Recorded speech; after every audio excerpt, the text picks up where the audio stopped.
The Word of God is alive and powerful, sharper than any two-edged sword, piercing even to the dividing asunder of the soul and spirit, and of the joints and the marrow, and is a critic of the thoughts and intents of the heart. All Scripture is God-breathed and is profitable for doctrine, for reproof, for correction, for instruction in righteousness, that the man of God might be mature, thoroughly equipped unto all good works. Before we start our Bible study today, as it is our custom, we have to prepare ourselves before we start taking in doctrine, so we can be fully filled by God the Holy Spirit, and we can have that fellowship with God once again. Therefore, it's time for us to use the principle of 1 John 1:9, the rebound technique, confession, if necessary. Because 1 John 1:9 says, if we confess our sins, God is faithful and just to forgive us our sins and to cleanse us from all unrighteousness. Now, for you unbeliever, the issue you are facing is not confession of your sins. It is faith alone in Christ alone. Acts 16:31 says, believe on the Lord Jesus Christ, and thou shalt be saved. Therefore, let us pray.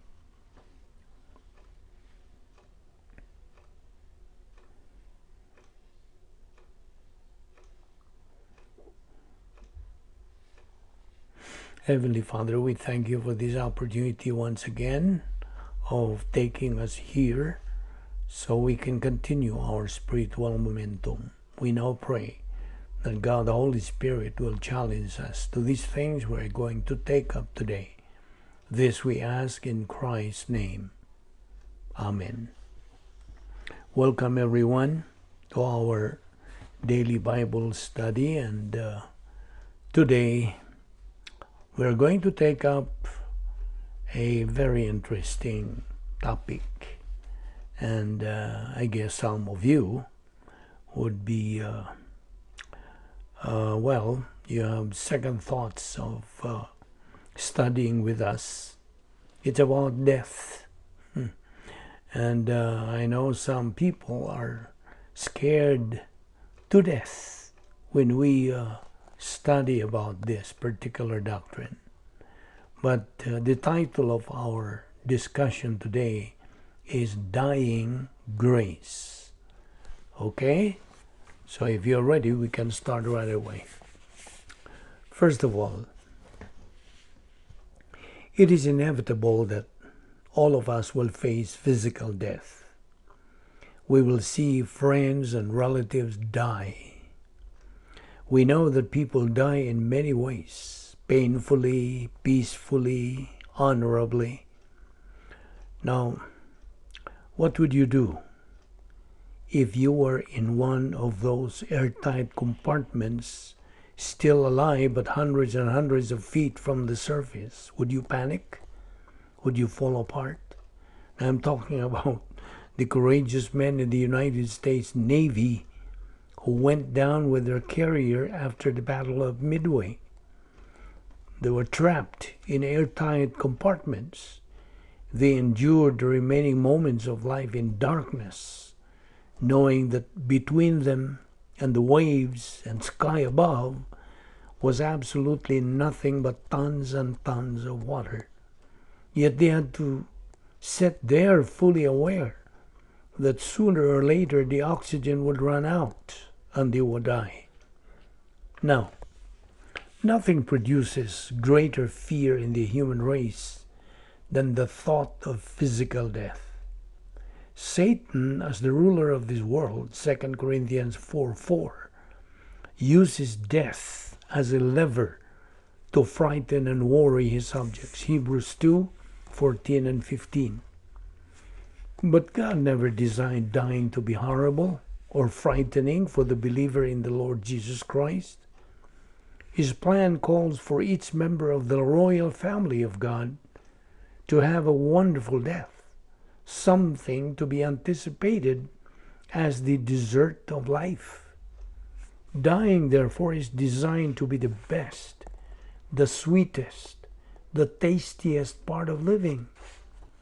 However, since God's plan for the individual believer is fulfilled through the intake of His Word, only the spiritually mature believer in super grace or ultra super grace will experience the fantastic blessings and happiness of dying, of walking across the high golden bridge from phase 2 to phase 3. This is dying grace. Now, it is but natural to describe a person's death as an accident. But as a believer in the Lord Jesus Christ, and as a child of God through faith in Him, there are no accidents. Because in the Christian life, there is no such thing. God has a purpose for keeping the believer alive on this earth, but He also has a purpose for taking any of us home to heaven at just the right time. A believer who dies physically has gone home at the right time, and that is God's perfect timing. Ecclesiastes 3, 1-20 says, "There is an appointed time for everything, and there is a time for every event under heaven, a time to give birth and a time to die." A believer who dies is taken home to heaven to prepare him or her and others for death, just as the believer who dies was prepared for death. You see, life hangs by a very slender thread, and that thread can be snapped at any time, at any moment. None of us really knows when death will come. According to James 4:14, you don't even know what tomorrow will bring, what your life will be. For you are like a vapor that appears for a little time, then vanishes away. Remember, God's timing is what? Perfect. And He is the one who decides the time, the manner, and the place of our death. You know, one day in the future, you are going to die. Knowing that you have no control at all over the time or manner of your death gives you great confidence, for death and resurrection are strictly the Lord's victory. During our lifetime, we make many decisions. All of life is decision making. Some are good decisions, some are bad. But there is only one decision that we make during our life to prepare us for that moment when we depart from this life. This will be the greatest decision that prepares us for death and dying. One reason any believer dies is so all of us who are left behind might understand the importance of eternal salvation through personal faith in Jesus Christ. Acts 16:31. A believer dies so you might have a chance for eternal life. Of course, it is not the believer who gives us eternal life. A believer's death gives us a chance to receive eternal life from God.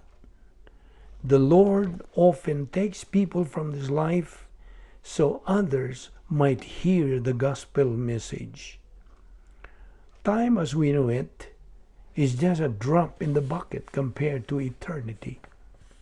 Therefore, being prepared for death should be our number one priority. And when we consider it as our number one priority, there is only one preparation for it: faith alone in Christ alone. To all who have made the decision to believe in Jesus Christ, let it be known that remembering a loved one who has died is to celebrate a victory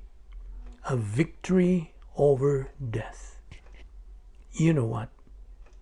A believer who dies physically is very much alive.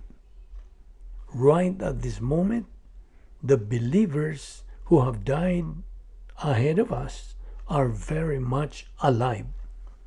Therefore, we celebrate a victory, and we are doing exactly what these believers would want us to be or to do, telling their loved ones and friends that they love them and want them to be with them forever in heaven. For each one of us then, there's only one decision by which we prepare for death and dying, and by which we enter into eternal life. If these dead believers had eternal life, each one of us has the opportunity to also have it through faith alone in Christ alone. Again, Acts 16:31 says, "Believe on the Lord Jesus Christ, and thou shalt be saved." This is a verse that winner believers knew so well while they were still with us. They truly believe in Christ, that right now they are in a far greater place that can never be found here on earth. Yes, they are in a place where things are far more abundantly beyond all that we ask or think. Ephesians 3:20. Thus, to be prepared for death is to be prepared for this life and the life after death, eternal life. Now, these dead winner believers were such wonderful persons as we had known them as human beings. As believers in the Lord Jesus Christ, they loved the Lord and the Word of God. So let us remember this. There are no accidents in the Christian life. A winner believer's death is no accident. It was the Lord's time to take them home so you might understand what they believed in. They wanted you to believe. They loved you so much, and in that sense they died so you could hear the message how to be prepared for death. So I repeat, a winner believer's death was no accident, just as it is no accident that you are here right now to hear God's message. You know what? You are here for a purpose. Did you know that? A winner believer who dies wants you to be prepared for death, even as he was. Winner believers who died want to see you forever in heaven. Their death will be meaningful to you if you believe that Jesus Christ died for your sins, and you believe that Jesus Christ is the only way of salvation and no one else. Acts 4:12 says, "Neither is there salvation on any other under heaven given among men, whereby we must be saved." Then the Lord can transfer you to heaven when He decides the time, the manner, the place of your death. John 14:6, "I am the way, the truth, and the life. No one comes to the Father but by me." It is so important that you understand that a winner believer who died under circumstances would cause you to think about death. So ask yourself this question: am I prepared for death or not? A winner believer who died was prepared, and he is now with the Lord. While we will miss them very much, the Lord had an infinitely greater plan for their life, that they might depart from this life, that they might go through their valley of the shadow, Psalms 23:4, quickly and arrive in heaven. Now you have the opportunity to learn about the Lord Jesus Christ. And to the winner believer's family and friends, life must go on. It's true there is great sorrow and grief. We know how they will miss them. Just as they have been united on earth, so they will be united forever in heaven. This is not goodbye forever. This is see you later. Yes, They will see them again. They will all be united again in heaven in God's perfect time. They will see and understand and know for all eternity that God had a purpose and a reason for taking the winner believer home in heaven. Listen, the winner believer who died did not die in vain. God had a purpose, and that purpose was fulfilled when God took these believers home. At this moment, in the privacy of your soul, forming these sentences in thought only, inaudibly, you can tell God the Father that you are believing in Jesus Christ. And in that moment, you possess eternal life. So simple, isn't it? In that moment, you have assurance and guarantee of victory over death. This is your privilege, your privacy, and your opportunity. Let us pray. Father, we thank you for this time where you showed us how fragile life is. That what you said in your word, life is just a vapor, that it can just vanish away anytime. May the death of any believer remind us that life indeed is fragile and short, and that we may be challenged to prepare ourselves for the next life by appropriating ourselves to your perfect plan. Firstly, to believe in the Lord Jesus Christ, and then to study your precious word. Thus, reach our goal, which is spiritual maturity. And by then, we can have the assurance of a home in heaven. In Jesus' name we pray. Amen.